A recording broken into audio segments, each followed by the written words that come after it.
Nonton video ini kalau akhir-akhir ini kamu sedang merasa kosong. Ada sesuatu yang sebenarnya baru aku sadari setelah beberapa tahun ini menjalani kehidupan sebagai orang dewasa. Saat hidup kita terasa sedang sulit, hal pertama ternyata yang kita korbankan itu bukanlah sekedar uang saja. Bukan juga liburan, bukan nongkrong, bukan kopi mahal, dan bukan tentang barang-barang mewah. Tetapi justru hal-hal kecil yang membuat kita tetap merasa menjadi manusia. Kita berhenti untuk berolahraga, kita berhenti berjalan santai, berhenti untuk grounding, kita juga mulai tidur larut malam, kita mulai asal memasukkan makanan ke dalam tubuh kita. Yang penting kita merasa kenyang aja udah cukup. Kemudian kita mulai membiarkan lingkungan sekitar kita itu berantakan seperti kamar kita. Dan semua itu tuh terlihat sepele sebenarnya, sangat-sangat sepele. Aku pernah ada di suatu momen yang aku ingat banget. Jadi waktu itu aku masuk ke dalam Indomaret ya, dan aku tujuannya itu memang untuk beli minum aja. Tapi ketika aku lewat di depan rak buah, aku lihat di situ ada buah pisang. Nah, terus aku lihat harganya dong, dan harganya cukup murah banget. Ya, tapi anehnya aku tetap tidak membeli. Bukan karena aku tidak punya uang. Aku mampu untuk beli buah itu, tapi entah kenapa ada pikiran-pikiran yang lewat yang bilang kalau udahlah ntar aja, nggak penting-penting banget, nggak butuh-butuh banget sekarang. Sekarang juga lagi mode hemat dan lain-lain. Dan saat itu aku sudah keluar dari Indomaretnya dan tiba-tiba aku sadar sesuatu, bahwa ketika kita di fase kehidupan dewasa ini merasa hidup kita itu sedang sulit dan berat, kita itu bukan hanya mengurangi pengeluaran kita, tapi kita juga mengurangi kepedulian terhadap diri kita sendiri. Dan menurut aku inilah yang jarang dibahas. Orang-orang banyak mengira bahwa masalah terbesar saat hidup sulit itu adalah kekurangan uang. Padahal itu tuh belum tentu.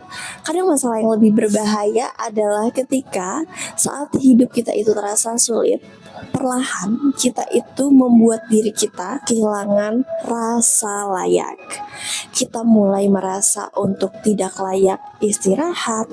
Kita merasa tidak layak untuk menikmati hidup, tidak layak untuk membeli sesuatu yang kita butuhkan, dan tidak layak merasakan bahagia sampai semuanya benar-benar beres. Dan tanpa sadar juga kita itu mulai hidup dalam mode bertahan hidup. Dan mode bertahan hidup itu terulang di setiap harinya. Bangun, kerja, capek, tidur lagi, bangun, kerja, capek, tidur lagi. Seperti itu setiap hari. Sampai suatu hari kita itu sadar kita ini merasa kosong dan kita mengira bahwa kita adalah kekurangan uang. Padahal yang hilang mungkin adalah hubungan kita dengan diri kita sendiri. Saat kita sedang terdesak, otak kita itu memang seringkali menjadi lebih fokus, lebih waspada, lebih siap untuk menghadapi masalah. Tapi kalau kondisi itu berlangsung terlalu lama, maka ada harga yang harus dibayar. Kita menjadi lebih mudah lelah, kita menjadi lebih mudah marah, emosi kita itu tidak terkontrol, lebih sulit menikmati hidup, lebih sulit untuk bersyukur, lebih sulit merasakan kegembiraan. Bukan karena kita berubah menjadi orang yang buruk, tapi karena seluruh energi kita ini, mental kita ini udah habis untuk bertahan. Dan yang paling menyedihkan adalah ketika kita sering menganggap bahwa itu normal. Padahal itu tidak normal sama sekali. Karena kamu dilahirkan di dunia ini bukan hanya untuk bertahan hidup, tapi kamu juga dilahirkan untuk hidup, untuk bahagia, untuk membuat diri kamu nyaman, dan lain-lain. Dan mungkin itulah alasan kenapa banyak orang merasa kosong meskipun mereka itu terus bergerak setiap harinya. Karena yang mereka lakukan setiap hari itu bukan hidup, tapi bertahan. Ada dua perbedaan besar antara keduanya ini. Bertahan adalah melakukan apa yang perlu dilakukan agar hari ini selesai. Sedangkan hidup adalah merasakan bahwa keberadaan kamu masih berarti. kamu layak untuk tidur tepat waktu, bahwa kamu itu masih mempunyai ruang untuk menikmati secangkir kopi yang kamu suka, bahwa kamu masih punya ruang untuk meluangkan waktu melihat alam, lihat pohon, jalan kaki, istirahat yang cukup, merapikan tempat tidur kamu, menjaga kondisi tubuh kamu. Dan masalahnya adalah ketika hidup sedang terasa berat, banyak dari kita itu yang berpikir untuk menunda hidup. Seperti bilang, nanti aja deh kalau misalkan aku sudah berhasil, nanti aja deh kalau misalkan semua masalah aku ini udah beres, nanti aja deh kalau hidup aku mulai tenang, udah gak huru hara dan lain-lain.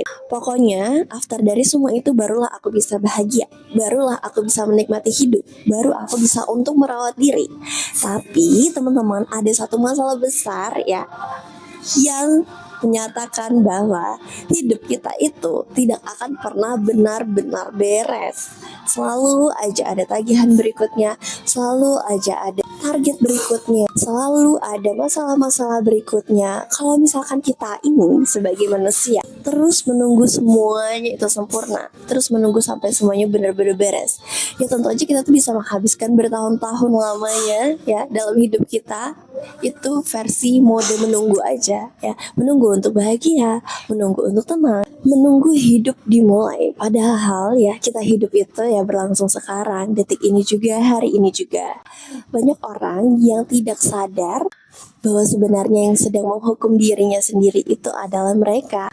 Aku pengen kalian di sini ingat-ingat, pernah nggak kalian itu masuk ke dalam suatu toko, terus kalian lihat sesuatu yang sebenarnya barang itu kalian itu mampu untuk beli, dan bukan barang-barang mewah ya, bukan kayak tas mahal, bukan gadget yang mahal yang baru ya, mungkin itu hanya hal-hal simple, barang-barang kecil seperti parfum, seperti skincare, atau kalian cek-cek di Shopee atau TikTok Shop piyama, baju tidur yang nyaman yang sebenarnya kalian mampu untuk beli, atau apalah itu, pokoknya barang-barang yang kamu sedang butuhkan. Terus kamu lihat harganya dan kamu tahu kamu mampu, kamu ada uang untuk beli itu. Tapi entah kenapa di dalam pikiran kamu itu terlintas kata-kata, udahlah nanti aja deh, nggak usah deh, nanti aja. Terus ya udah kamu pergi.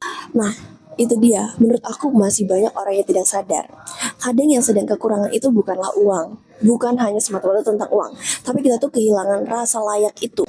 Karena ketika seseorang mulai kehilangan rasa layak, dia mulai berhenti merawat dirinya, dia mulai berhenti memperhatikan kesehatannya, dia mulai berhenti untuk menghargai tubuhnya, dia mulai berhenti untuk menciptakan kenyamanan untuk dirinya sendiri. Padahal justru di masa-masa sulit yang paling kita butuhkan itu adalah semua itu, ya kan?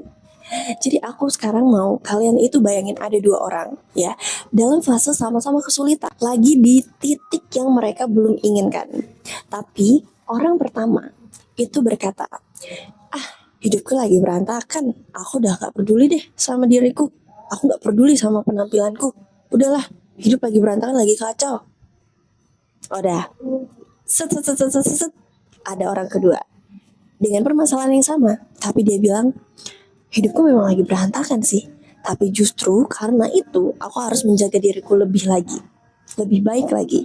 Situasinya sama kan, masalahnya sama, tekanannya sama, tapi apa yang berbeda? Energi ya, energi mereka yang berbeda. Yang satu perlahan kehilangan dirinya, tapi yang satunya justru sedang mempertahankan dirinya. Dan seringkali masa depan seseorang itu dibentuk dari keputusan-keputusan kecil seperti itu ya. Bukan keputusan yang besar ya, tapi justru keputusan sederhana yang terus berulang setiap hari. Contoh, keputusan untuk bangun lebih awal, kemudian keputusan untuk memasukkan makanan ke dalam tubuh yang baik ya, dan juga keputusan untuk berjalan kaki, kemudian keputusan untuk meluangkan waktu membersihkan kamar, kemudian membuat keputusan untuk terus tetap merawat diri ya, nggak perlu skincare mahal. Misalkan kalian lagi di bawah posisinya, lagi sulit ya, uang cuma seadanya, tapi gimana caranya kita tetap merawat diri, kita bisa membeli skincare yang harga jauh lebih terjangkau ya, untuk terus mengupayakan untuk merawat diri kita. Karena semua keputusan itu mengirim satu pesan yang sama untuk diri kamu sendiri, bahwa kamu masih layak diperlakukan dengan baik, bahkan jika dunia ini belum memperlakukan kamu dengan baik. Dan mungkin selama ini kita itu salah dalam memahami kata self love. Ya, kita kira self love itu adalah reward yang mahal, belanja dengan impulsif dan berlindung dari kata oke, ini adalah bentuk self reward atau lain-lain gitulah pokoknya. Padahal seringkali self love itu adalah dengan tetap menjaga diri kita. Bahkan ketika hidup kita ini memberikan 100 juta alasan untuk kita berhenti peduli sama diri kita sendiri. Karena dunia ini udah cukup keras ya. Jangan sampai kamu itu menjadi orang yang paling keras juga terhadap diri kamu sendiri. Karena kasihan, hidup udah keras, kitanya juga keras gitu. Jadi kalau ada satu pesan yang ingin aku sampaikan dari video ini adalah bukan tentang sukses, bukan tentang uang, bukan juga tentang produktivitas. Tapi ini adalah tentang kehidupan ya. Saat kamu itu merasa hidup kamu sulit, please jangan korbankan hal-hal yang membuat kamu tetap menjadi manusia. Jangan korbankan kesehatan kamu, jangan juga korbankan tidur kamu, jangan korbankan hubungan dengan diri kamu sendiri. Intinya jangan korbankan seluruh kebahagiaan kamu hanya untuk demi bertahan hidup ya. Karena mungkin yang sedang kamu bangun hari ini bukan hanya tentang masa depan, tapi juga tentang diri kamu, untuk membentuk kamu menjadi versi diri kamu lagi yang lebih kuat, lebih dewasa, dan lebih tenang. Dan yang terpenting adalah lebih sulit untuk dihancurkan oleh keadaan. Jadi kalau hari ini kamu merasa hidup kamu itu terasa berat, mulailah ya dari satu hal kecil, satu aja. Rapikan kamar, luangkan waktu untuk berjalan kaki, tidur lebih awal, pokoknya apapun itu ya. Dan bukan karena hal kecil itu langsung merubah kehidupan kamu ya, yang enggak juga seperti itu. Tapi karena hal-hal kecil itulah yang mengingatkan kamu bahwa kamu itu masih ada, bahwa kamu masih berharga, dan bahwa kamu masih layak. Dan terkadang di tengah-tengah masa-masa yang sulit ya di dalam kehidupan kita, justru momen itulah yang paling perlu kita ingat nantinya. Jadi nikmati aja dulu segala bentuk prosesnya dan terus semangat. Oke, segitu aja video aku hari ini. Aku Marsha Maldira. Sampai ketemu lagi di video aku yang selanjutnya. Bye-bye.